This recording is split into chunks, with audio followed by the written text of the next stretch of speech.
morning.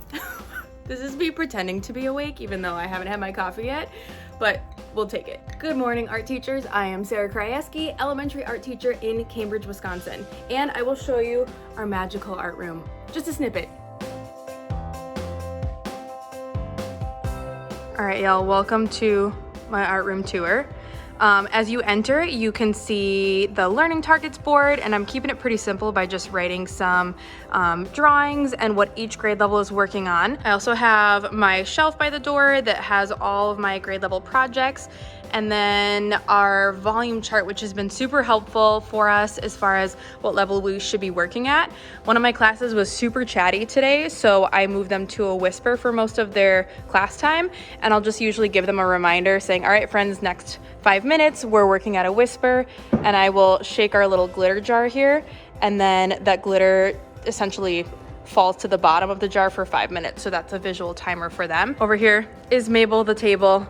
She's amazing. She helps us with everything, and you know that I like to name things in the art room because it helps me remember, and the kids think it's really weird.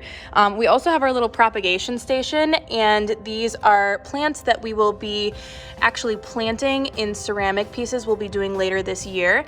So it's fun to use them as decoration in our art room and add a little greenery while we are learning throughout the school year. I'm also lucky enough to have a lot of big boards in my classroom, which is amazing, but sometimes kind of intimidating.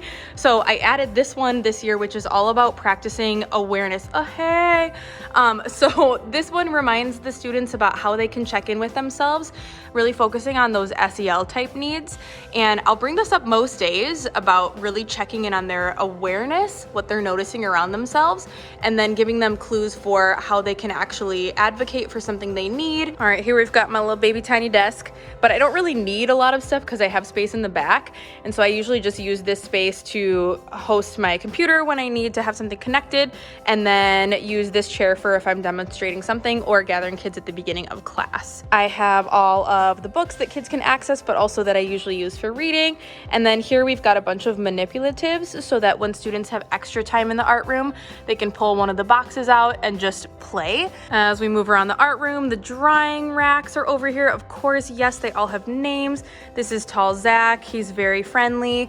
Here we've got Big Mac, and then Lil Jack, if you can see it, is back there. So that's helpful because I can just tell the kids, all right, go set it on Tall Zach, and then we have our drawing rack. Okay, the other behind the scenes space that I want to take you is back here. This is intense, y'all. Buckle up. I'm not gonna clean it or change anything. Look at, okay. This is my kiln room, which is nice. I'm glad I have one, but like, let me just show you how big it is and why it's filled to the brim with things. Okay, friends, welcome to my kiln room. I'm not complaining. This is great to have a space, but it's like, you know, it's a little corridor. It's like a small little space. Half of it is filled with boxes. Who did that?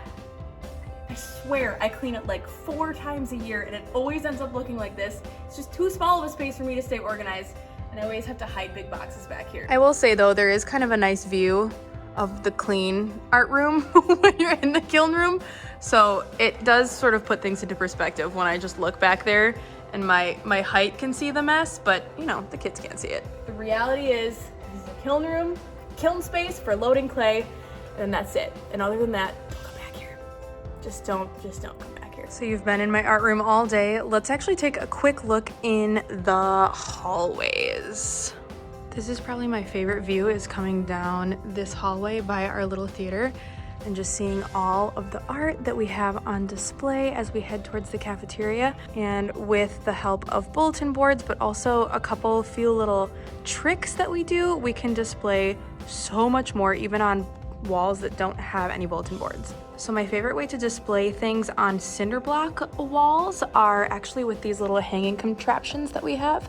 So I have attached some of the twisties wire with paint sticks that were painted by art club kids, and then attached it to the top of the ceiling with a paper clip, and then hung these big long ladders all the way down to the bottom. And then when we're ready to display art, all we need to do is clothespin artwork to the paint sticks, and we've got like a super speedy hanging ladder display for the walls that don't have bulletin boards. This is probably one of my favorite boards in the art room. I just love the brightness, and then paired with the mosaic.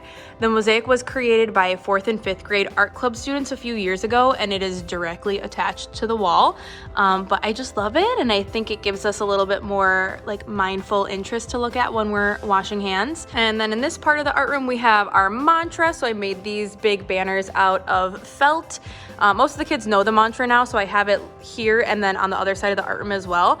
And then our sketchbooks are all stored above here, and I pull them out for each class. All right, here we are to the back of the art room. We have our big friendly loom, which is something students can work on when they have free choice in the art room. So this is a completed rug, and this one is in the middle of being taken off the loom. The kids can access the t-shirt yarn here, and we'll cut some more for them. Here we've got kind of like our memory board, which is a really fun thing we've been doing this year. And then as we end towards the back of the art room, I have all of these beautiful collections of artwork from other art teachers and artists that I love. And then I just call this the little table, which I use for things if I need to hot glue or collect stuff that's not at Mabel the table. And that is a really helpful place for me to just have like another surface for students to be able to get to. And it gives me a chance to sit under the skylights when it's nice and sunny outside. That is our art room. It has taken many years to make it what it is, but I feel like it's a great place for our students to create. Every year I change it up a little bit, and this has been the best it has been so far. All right, see you Monday. And if you haven't already done so, make sure you like and subscribe to the Art of Education University so you can see more day in the life videos just like this one. See ya.